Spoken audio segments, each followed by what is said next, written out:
Very grateful to have joining me on this show, actor, author, comedian, radio presenter, Chris Parker. Hi, how are ya? I'm good. Sorry, I did that down the camera. Yeah. Hi to the audience online. I'm still getting hang of doing a show that is on the internet. Isn't it crazy that podcasts are videos now? Yeah. Like podcasts are clips, and then like for me, if I watch a YouTube video, I'm like, oh, I've read a book. In my brain. And then if I've read a book, I'm like, well, I've just lived a whole lifetime. Oh, I feel very proud of myself. If I've read a book, yeah. I actually read recently the biggest book ever in my life. Oh, yeah. It was over 500 pages long. Oh, jeez. I felt so smart. Yeah. Here's the crazy thing about it, and this is perfect for TAHI, the podcast, because it's part of the RNZ family, right? The book was called The Shards by Bret Easton Ellis. It's he wrote American Psycho. Oh, wow. Horrifically violent, quite psychosexual, gay erotic book. Recommended to me by Jesse Mulligan. Oh, Jesse. Oh my dear. gosh. And every time I would read like this like very like explicitly sexual content, all I could think of was like Jesse recommended this to me. And he has read this. Jesse, yeah. It really, I will honestly say, interrupted the flow of the book for me because I couldn't sink in because I just kept thinking of Jesse reading it. I think the last couple times I wanted to sit down and read a book, I found out there was an audiobook and I was like, that seems easier. That's reading a book. Yeah. In what right? Like it counts. Yeah, podcasts are TV shows and to listen to a book is to actually read a book. I remember when podcasts first launched and I remember thinking that it was like this really cool audio form. It had all the heart and soul of radio. And now I talk to like my niece and that, and she's like, "Oh wait, they just do audio," because she's so used to just being like the whole episodes on YouTube.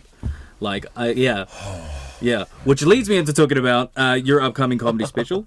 Give me one good reason why I shouldn't throw my phone off this bridge. Yeah. Where does that name come from? I'm not near it here. Well, you know, I am totally addicted to my phone. But I also kind of need it for my work. I'm so grateful. I have quite a large audience here in Aotearoa, and I have my Instagram to thank for that. And so the show is like a bit of a, mental push-pull of like me wanting to like throw my phone off the harbour bridge, but then also being like so grateful for Instagram and the audience that I've got. So that was the sort of like initial catapult into writing the show, and now there's a whole lot in there about like, do you know what underneath it all really is like, I think just this like general loneliness that I think everyone's feeling, and isolation, and kind of need and want to connect, and that want and need to connect we do like digitally. So that's why I keep going back to my phone. It's like, oh, what are my friends up to? They're all in London, you know. They're all in Melbourne, getting better money. So it's so that's why I keep going back to the phone. So it's about just me trying to like re-navigate that relationship so that I'm not just like constantly scrolling and feeling, you know, terrible. I remember like during COVID, I thought it was so cool that I was able to get any guest I wanted on Zoom and be able to chat to them, and I thought it was this really cool opportunity to connect with. Then like now that we're out of it, it's like talking over the internet just feels soulless almost in like a weird way. Isn't it amazing that like Zoom only happened in COVID? Yeah, like we were not using Zoom. No. And that is honestly not that long ago. It was like, what, 2020? So 4 years ago. Yeah. Prior to that, what were we doing? I was driving across town for a 15-minute meeting. To be like, hi, how are you? So nice to meet you. Okay, well, can't wait to work with you. Bye. And then like I'll be like, could that have been a phone call or something? If only there was a bit of technology. I guess we were Skyping. Poor Skype, man. I still think about them to this day. Dear God, they had the moment. They had their moment. They had it. They were ahead of the time, and they still somehow lost that battle. I put money on Skype, sort of turning it around. Like they'll invent something else. They'll invent a technology that will like ultimately fight the robots when this technological singularity happens. That's how we're going to organise the revolution against the machines. Is Skype will be like, come join us. How do you write a comedy show? Like, what's that process? And like, how long would that take? I kind of write. It's a mixture of, well, there's no better inspiration than a pressing deadline. That'll do it. So it's a lot of like, I'm in Adelaide next week. Right. So there's a little bit of that. I'll try and book myself for gigs and write my material in front of the audience who've paid like $5, $10. Yeah. So I'll have like a couple of ideas in my notes app, and then I'll just like exercise those ideas in front of an audience who've got like a couple of drinks, just to sort of soften the vibe. Yeah. But I'm very rarely like, the crazy thing about internet, like I'm never writing like that. It's sort of like, it's like coming up with a sassy little tweet or whatever. You're like, is that sort of funny? And then you kind of write it down. And it's a lot of storytelling. It's a lot of going like, so I'll tell. It's like I sort of write my jokes like how, when you've got a really funny yarn that you tell around the table, like dinner table, like that's how I sort of. And you tell it a few times. You sort of like, actually, if I tweak here and draw the suspense out here, I get a bit of payoff here. Like it's that sort of. I do that sort of thing. So that by the time it lands at this show that people are coming to, it's already like a well-refined product. Yeah. It has to be. I do like a week of shows in Adelaide to like kind of really write the show. That's what I've been doing for the past couple of years. Then I'll do a month in Melbourne. Then I'll do a couple of shows in Sydney and Brisbane. By that point, it's definitely set in stone. Because I'll be performing to like, maybe around 200 people in Australia a night. But in New Zealand, it's like anywhere to like 2,000 people. Jeez. So you have to know what you're doing at that point. Yeah, the pressure's on at that point. Otherwise, I wouldn't sleep because I'd be like, oh, it'll be the worst feeling ever. Do you find that the comedy scene, or I suppose when you do your comedy, do you feel like it's felt different in Australia to New Zealand? Or do you feel like we have the same sort of humour? I would say probably rather than sort of geographically there being like a difference, it's more like generationally. Like, so, I think because we live in such a global world anyway, everyone's online, everyone has the same references. Yeah. Everyone has seen people swimming in the Seine. Everyone has seen, whatever it is. Yeah. Like, everyone's got the references. Everyone saw Trump. Like, we're across everything. It's more, I find, like, attitudes about, generations. And also, now that the algorithms, everyone's algorithm is, like, really rabbit holing them down certain areas. Like, it's interesting what, like, references land for people. And then maybe there's a little bit about, like, because I perform, like, right around New Zealand, in more high density, like, metropolitan areas versus, like, kind of more rural, sort of smaller towns. Like, the sort of, the difference there is quite interesting. Like, it's actually quite a lot of work to be able to get the same show and for it to land in these really specific contexts. I find that that's where the pressure stacks up. Is when you're like, okay, Hawke's Bay. Like, I love them, but I'm like, I've never done a show here before. How are they gonna eat this up? Do you figure some of that into the writing process of being like, I need this to land everywhere I take it? Or are you just like, you get it to a place where you're really happy with it, you're proud of it, and you just go, like, I hope you like it. Oh, it's about relating to people and connecting to people. That's why I enjoy the job. It's like, I'm not just going to walk out there and then be like, play, and then just sort of like do it. Like, so I really try and get in there and connect with the audience and get to know them and build up a sort of relationship, even though that is such an odd relationship because it's like 400 people and me. But through doing that exercise of sort of like warming into them and keying into them, then you can sort of adapt your material that you've got to sort of fit and suit them. So that's sort of what it is. Man, it's an art. It's just being socially aware, isn't it? Like, really, it's like, oh. But I think it's like, because I just couldn't ever imagine doing that. Like, I think it takes so much talent.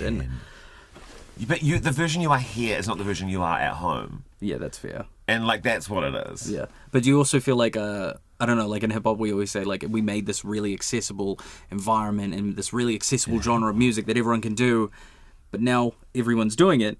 Do you feel like maybe too many people are comedians, or do you feel like the accessibility is too wide at sometimes? That's a great question. Everyone, I don't know. Nah, I think anyone can do it. Yeah. Like, well, it's like, you know, go to an open mic and give it a crack. That's absolutely fine. I think, like, you know, saturation's great, and if there's demand, if there's a demand from the audience who want to see more stand-up because there's more people doing it, then awesome. What I don't love is, like, the only bit where I think is, like, you're absolutely delusional are people who do one-man podcasts. Like, there are people out there... The amount of work. There are people out there who are like, yeah, I think just me and a mic and nothing else. Like, not a guest, not a nothing. I'm like, what is going on there? Like, that is delusional. Like, what? No one is that interesting. That they should just have their own space. And then it's like 2 hours long or something like that? Yeah, that's crazy.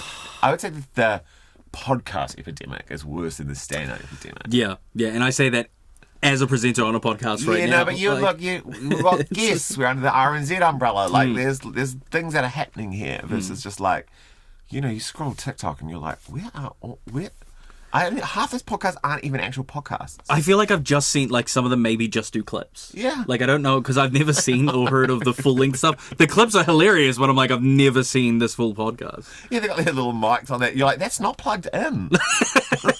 You haven't plugged that in. What are you recording? Do you think, like, we'll look back at this time and be like, funny that everyone was, like, decided to become a creator of, like, media at this point in time? Like, everyone was like content creators and podcasters, and I wish more people knew just how little entertainment can pay at times.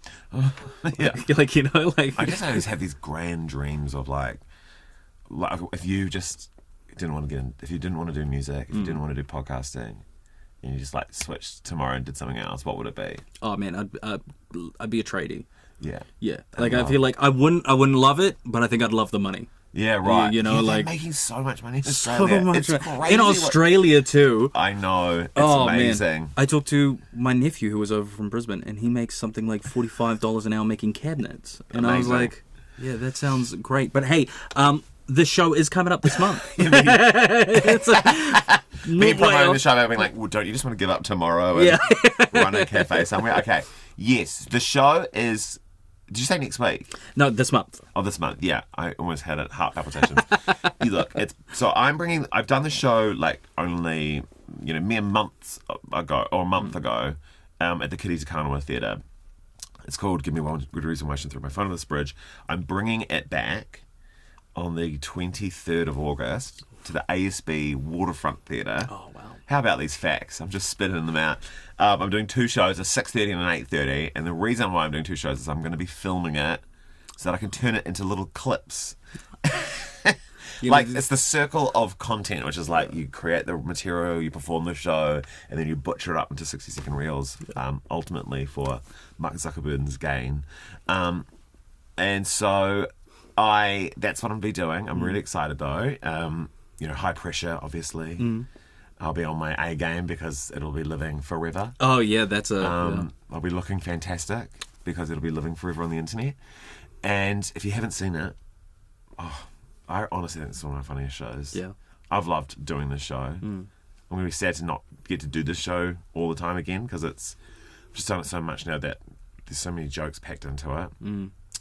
But it's cool to be able to film it, and there's bits that I'm like excited to release online, but come to it. It's so much funnier.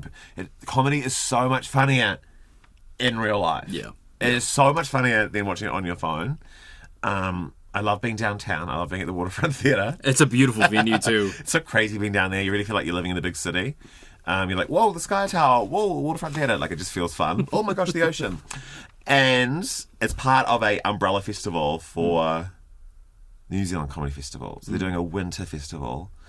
So on the 22nd of August is Tom Sainsbury's hosting a gala, like a sort of winter, well, kind of line-up show. Maybe gala is too strong of a word. That imposes suits and dresses. I think it's a line-up show that he's hosting. I am then doing my show on the 23rd, and then Kuta Forrester is doing her show Here If You Need on the 24th. Oh, wonderful. And let me tell you, That show is so funny. Yeah. Oh my gosh, you have to go see it. Well, surely there's a website that people can go to and be able to see all of these shows and buy tickets to You all of bet. them. Oh, you bet. And I reckon that website would be the NZ Comedy Festival website. Do I know it off by heart? No. But I reckon if you search NZ Comedy Festival, you will definitely find it. It'll definitely be at the top of that search result. 100%. Otherwise, there'll be events floating around on Facebook for this. If you go to my social media, I've promoted it. So you catch it on my Instagram. I love your promo, by the way. Oh, thank you. Yeah. Oh, yes, I always, my manager's always telling me she sends me these voice memos being like, can you publicise your shows, please? And then I always rip the audio and do a little, like, TikTok dance. Oh, and I love the dancing, too. Yeah. No, it's just such a... It's great. It's great. It's art. I think it's high art. Oh, yeah. High art is a great way to describe it. You also have season 2 of a certain series coming out. Yeah. It's a busy old time for Z Parker. Yeah, I helped create a show called Double Part.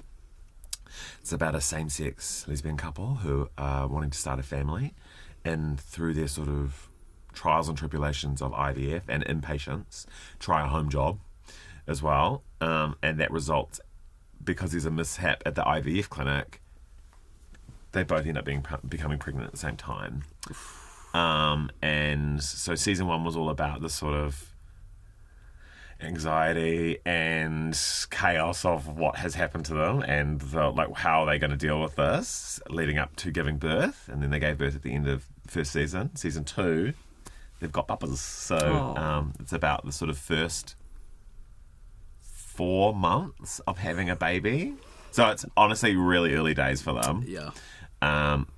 And it stars Madeline Sami, Antonia Preble, Lovely.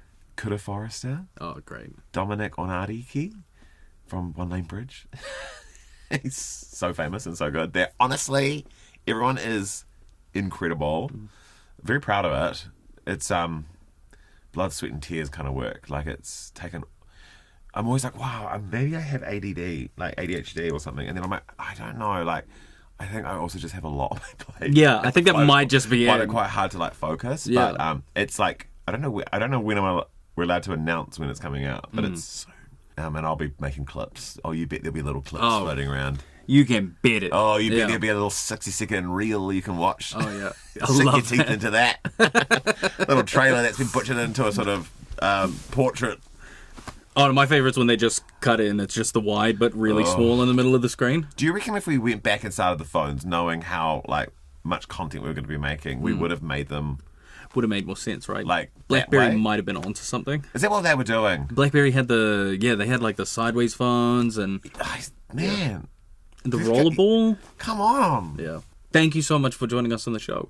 Make sure to check out his show coming up on the 23rd of August as a part of the Comedy Festival Winter Edition. Yeah, Winter Gala. Winter Gala? Winter Vibe. Winter Festival. Wonderful. Who knows? It's just comedy. Lap it up. Yeah.